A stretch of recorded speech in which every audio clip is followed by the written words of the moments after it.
할렐루야. 하나님께서 오늘도 새 날을 주셨습니다.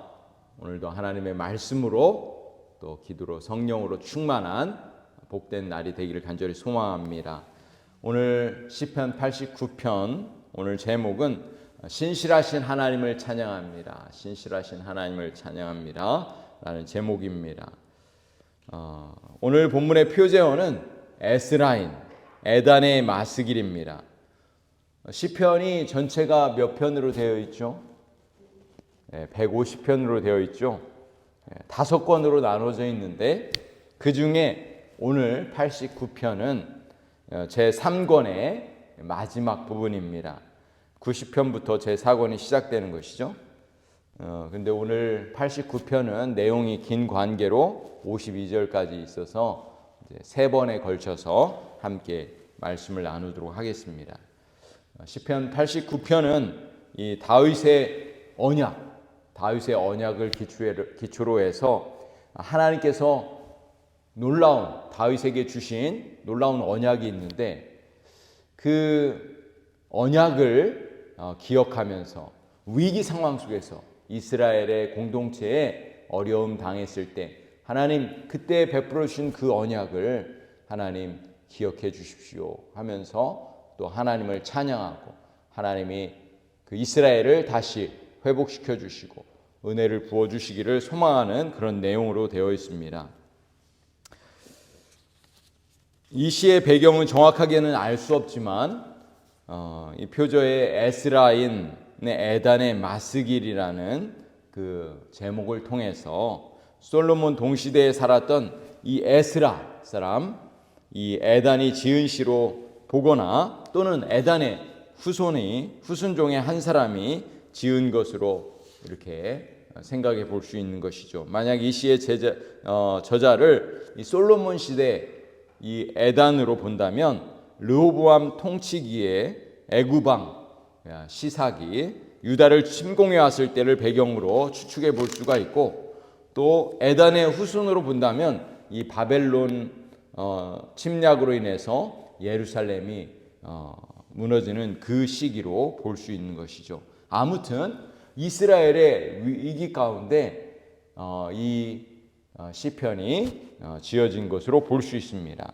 중요한 것은 하나님께서 다윗에게 약속해 주신 그 언약을 다시 한번 기억하면서 현재의 어려움을 극복해 나가겠다 이렇게 말씀해 주는 것이죠. 여러분, 만약에 하나님께서 여러분에게 이렇게 말씀하신다면 여러분 그 말씀을 아마 여러분은 영원히 기억할 것입니다. 어느 날 하나님께서 꿈속에 나타나서 내가 너와 함께 할 것이다. 내가 너를 지킬 것이다. 내가 평생에 너에게 복을 주고 너의 후손을 형통케 할 것이다. 너의 후손들에게 복을 주실 것이다. 이렇게 말씀하신다면 여러분, 만약에 꿈속을 통해 꿈에서 그런 이야기를 들었거나 또는 누군가를 통해서 그런 이야기를 들었다면 여러분 마음이 어떠시겠습니까? 그 평생 동안 그 하나님의 그 메시지를 기억할 것입니다. 다윗도 마찬가지죠. 다윗의 마음 가운데 왕이 된 후에 소망이 있었어요. 다윗에게 어떤 소망이 있었죠? 다윗은 왕궁에 거하면서 하나님의 그 임재를 사모하면서 하나님의 성전을 건축하는 것이 그의 가장 큰 소원이었어요. 그런데 하나님께서 나타나셔서 뭐라고 말씀하셨죠? 이 나단 선지자를 통해서 너는 피를 많이 흘렸기 때문에 지을 수가 없다. 하지만 너의 자손을 통해서, 너의 아들을 통해서 성전이 건축되고 너의 후손은, 너의 나라는 영영하리라. 내가 너를 굳게 지키리라. 이런 그 음성을 하나님으로부터 들었던 거예요. 그 음성을 들은 후에 다윗이 어떻게 합니까? 하나님을 찬양하는 것이죠. 하나님의 위대하심을 찬양하고 하나님의 신실하심을 찬양했던 거예요. 여러분, 그런 배경 속에서 그런 이 언약의 말씀을 기억하면서 오늘 시편의 저자가 신실하신 하나님을 찬양하는 것입니다. 한번 1절에서 2절 말씀 한번 같이 읽어볼까요? 내가 여호와의 인자하심을 영원히 노래하며 주의 성실하심을 내 입으로 대대에 알게 하리이다. 내가 말하기를 인자하심을 영원히 세우시며 주의 성실하심을 하늘에서 견고히 하시리라 하였나이다. 시인은 하나님의 인자하심과 하나님의 성실하심을 후손들에게 알리기를 원한다, 이렇게 고백하고 있는 것입니다. 믿음의 성도들이 이 땅을 살아갈 때에 하나님을 찬양해야 할 이유가 바로 여기에 있는 것이죠. 여러분, 우리의 인생을 돌아보십시오. 모든 것이 하나님의 은혜 아닙니까? 하나님을 섬길 수 있도록 우리 하나님께서 우리의 죄를 용서해 주셨고 자녀로 불러주셨고 또 일꾼으로 불러주셨어요. 하나님께서 우리에게 주신 그 구원의 메시지가 있고 영원토록 함께 하신다는 그런 메시지가 있는 것입니다. 내가 너와 함께 하리라. 내가 너를 도와주리라. 내가 너를 굳세게 하리라. 내가 너를 떠나지 않으리라. 우리 주님이 매 순간순간 우리에게 말씀해 주신다는 것이죠. 여러분, 우리가 그런 메시지를 우리 자손들에게, 우리의 가족들에게 그걸 알려주시는 거예요. 하나님이 너를 도와주실 거야. 하나님이 너와 함께 하실 거야. 걱정하지 마. 두려워하지 마. 지금 잠시의 고난과 어려움이 있지만, 지금 잠시 아픔이 있지만 하나님이 너를 도와주실 거야. 너와 함께 하실 거야. 너를 치료하실 거야.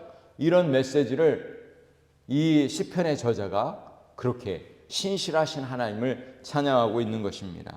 오늘 시편은 다윗의 언약에 대한 내용이 3절 4절에 이렇게 기록하고 있어요. 주께서 이르시되 나는 내가 택한 자와 언약을 맺으며 내 종 다윗에게 맹세하기를 내가 내 자손을 영원히 견고히 하며 내 왕위를 대대에 세우리라 하셨나이다. 여러분, 이것이 바로 하나님께서 다윗에게 주신 이 언약의 내용인 것입니다. 5절 말씀을 보세요. 여호와여 주의 기이한 일을 하늘이 찬양할 것이요 주의 성실도 거룩한 자들의 모임 가운데 찬양하리이다.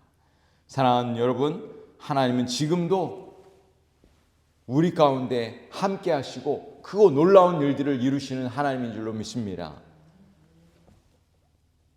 다윗이 하나님의 그 음성을 들었을 때 얼마나 감격하고 얼마나 기뻐했어요. 물론 자신이 성전을 건축할 수는 없지만 자신의 후손을 통해서 성전을 건축하고 자신의 그 대대로 하나님께서 그 왕권을 지키시고 하나님께서 보호하신다는 그 약속을 붙들었을 때 그는 하나님을 찬양할 수밖에 없었던 것이죠.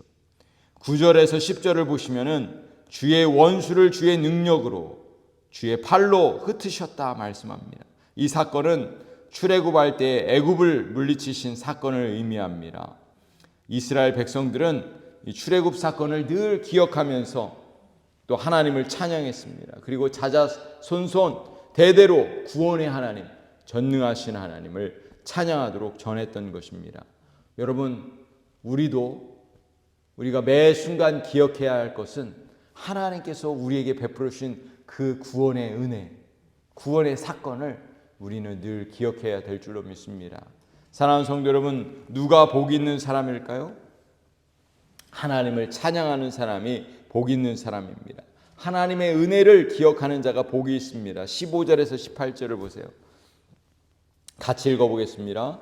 즐겁게 소리칠 줄 아는 백성은 복이 있나니 여호와여 그들이 주의 얼굴 비단에 다니리로다. 그들은 종일 주의 이름 때문에 기뻐하며 주의 공의로 말미암아 높아지오니 주는 그들의 힘의 영광이심이라. 우리의 뿔이 주의 은총으로 높아지리오니 우리의 방패는 여호와께 속하였고 우리의 왕은 이스라엘의 거룩한 이에게 속하였기 때문이니라. 아멘. 사랑하는 여러분, 하나님은 영원하시고 변하지 않으시는 하나님이십니다. 신실하신 하나님이십니다. 하나님은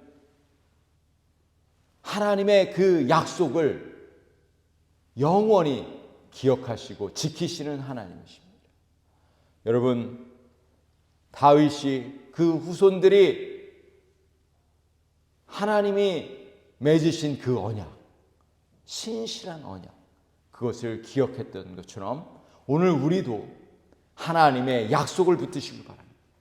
우리가 하나님의 약속을 붙들 때 우리 안에 소망이 있고 놀라운 기도의 응답이 있고 하나님의 놀라운 기적의 역사가 우리의 가정 가운데, 우리의 교회 가운데 있게 될 줄로 믿습니다. 우리에게 주신 그 언약, 약속, 그것이 무엇입니까? 우리 가정을 구원하시고 우리의 자녀들을 축복하시고 하나님의 백성들을, 하나님의 일꾼들을 신실하게 보호하시고 또 치료하시는 하나님, 그 하나님을 우리가 찬양하고 하나님 앞에 감사하는 오늘 하루가 되길 원합니다. 그리할 때 하나님께서 기적의 역사를 보여주실 것입니다. 구원의 은혜를 부어주실 것입니다. 하나님이 우리의 기도 가운데 역사하시는 오늘 복된 하루 되시기를 우리 주님의 이름으로 간절히 축복합니다. 기도하시겠습니다.